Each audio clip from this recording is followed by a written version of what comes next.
يا صباح الخير، مستعجلة وعاوزة فطير تاكليها كده على كوباية الشاي وأنتِ مستعجلة؟ يالّا بينا، هتجيبي كده بولة وهتجيبي بيضتين بحرارة الغرفة وهتجيبي كوباية من اللبن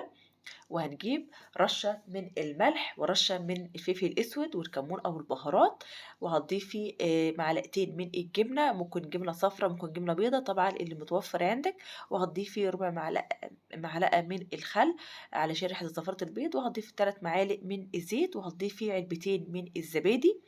وهتضيفي لانشون متقطّع كده شرايح صغيّرة، وهتضيفي فلفل ألوان، هنقلّب كل الحاجات ديّة مع بعض، وبعد كده هتضيفي كوبايتين من الدقيق، وهتضيفي معلقة من baking butter عشان طبعًا العجينة كده تكون منفوخة كده وحلوة معانا، وهتضيفي جبنة الموتزاريلا، وبعد كده هتجيبي الصينية اللي أنتِ هتعملي عليها، هتضيفي كده فيها معلقة من الزيت كده وتعمليها بالفرشة، وبعد كده هتضيفي الخليط اللي أنتِ جهّزتيه